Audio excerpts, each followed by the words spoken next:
Hello to everyone that's been tuning into James and the Giant Peach Read Aloud. We are going to be reading chapters 9 and 10 today. Yesterday we finished chapters 7 and 8, and in those chapters, Aunt Sponge and Aunt Spiker decided to make a little bit of money off of what was happening to their peach on the peach tree. So if we remember, because of those magic green beans that were spilled on the ground, the peach tree started growing a peach that was growing extremely large. Probably, I think they said as big as a house, if not bigger. Let me see if I can find that picture. And Aunt Sponge and Aunt Spiker decided to make a little bit of money off of this. So they decided to start having people come in to see the peach, and they charged them money, just like a carnival with tickets. And they did not let James out of the house while this was happening. So I did ask the question last time, what did James have to do during the peach showing? And Carmen, awesome job, answered me correctly, and the answer was that he was locked in his room during the whole time, and when the peach showing was done, Aunt Sponge and Aunt Spiker made him come outside and clean up everything after the carnival. And James really wanted to be able to go to the carnival peach showing because there was going to be a lot of kids there, and he hadn't gotten to play with kids in years, a very long time, so he was very sad about that. At the end of chapter 8, when Aunt Sponge and Aunt Spiker told him to go clean up, it was dark and they did not get him anything to eat either. So again, we find ourselves feeling pretty bad for James, hoping that things are going to look up pretty soon. But I hope they do today in chapters 9 and 10. So here we go. Oh, before we start reading, the vocab word that I want you to listen for is the word murky. What do you think murky means? And the question that I'm going to ask you to answer below, what did James find in the middle of the peach? So what did he find in the middle of the peach? And we're going to be listening to the word murky. All right, so here we go, chapter 9. Hungry and trembling, James stood alone out in the open, wondering what to do. The night was all around him now, and high overhead a wild white moon was riding in the sky. There was not a sound, not a movement anywhere. Most people, and especially small children, are often quite scared of being out of doors alone in the moonlight. Everything is so deadly quiet, and the shadows are so long and black, and they keep turning into strange shapes that seem to move as you look at them, and the slightest little snap of a twig makes you jump. James felt exactly like that now. He stared straight ahead with large, frightened eyes, hardly daring to breathe. Not far away, in the middle of the garden, he could see the giant peach towering over everything else. Surely it was even bigger tonight than even ever before. And what a dazzling sight it was. The moonlight was shining and glinting on its great curving sides, turning them to crystal and silver. It looked like a tremendous silver ball lying there in the grass, silent, mysterious, and wonderful.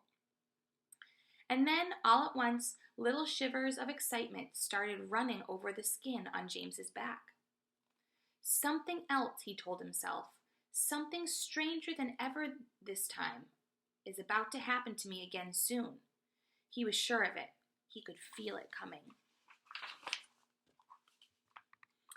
He looked around him, wondering what on earth it was going to be. The garden lay soft and silver in the moonlight. The grass was wet with dew, and a million dewdrops were sparkling and twinkling like diamonds around his feet.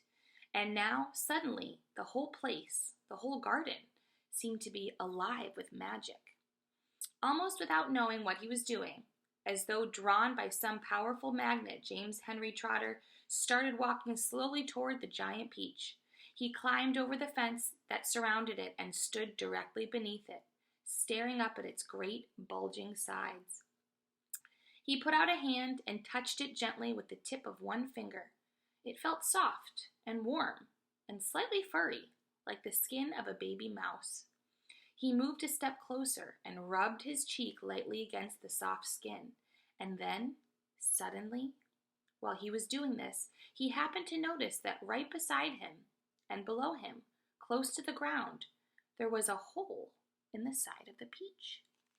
So that is the end of chapter 9. I'm very curious as to what is going to happen. There's a hole in the side of the peach. I bet you can probably guess what he's going to do next, but let's find out. Chapter 10. It was quite a large hole, the sort of thing an animal about the size of a fox might have made. James knelt down in front of it and poked his head and shoulders inside. He crawled in. He kept on crawling.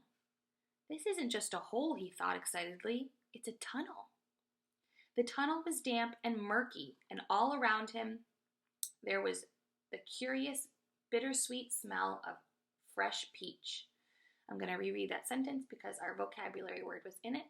The tunnel was damp and murky, and all around him there was the curious, bittersweet smell of fresh peach.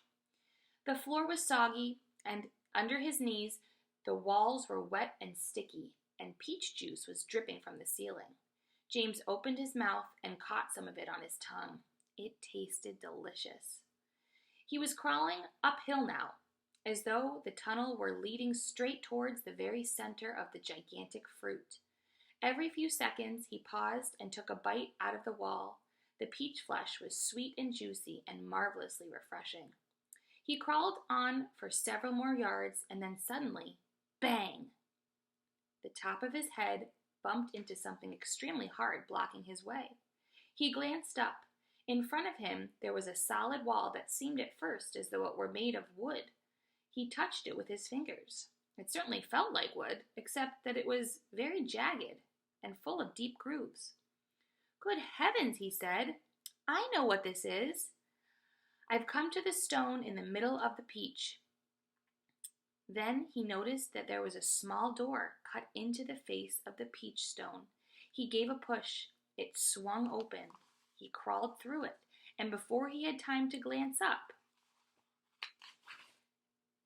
and see where he was, he heard a voice saying, "Look who's here!" And another one said, "We've been waiting for you."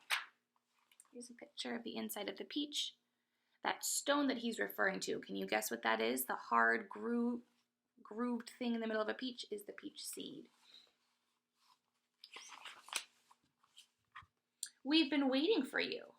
James stopped and stared at the speaker, his face white with horror. He started to stand up, but his knees were shaking so much he had to sit down again on the floor. He glanced behind him, thinking he could bolt back into the tunnel the way he had come, but the doorway had disappeared. There was now only a solid brown wall behind him. That is the end of chapter 10. All right, so again, the word that I would like you to try and describe or define is the word murky. What does murky mean? And the question that I would like you to answer is, what did James find in the middle of the peach? What did he find in the middle of the peach? Things are certainly getting very interesting. I wonder who was waiting for him in there, how they might have known him. So we'll have to find out tomorrow for the next 2 chapters. All right, guys. I'll see you soon. Bye.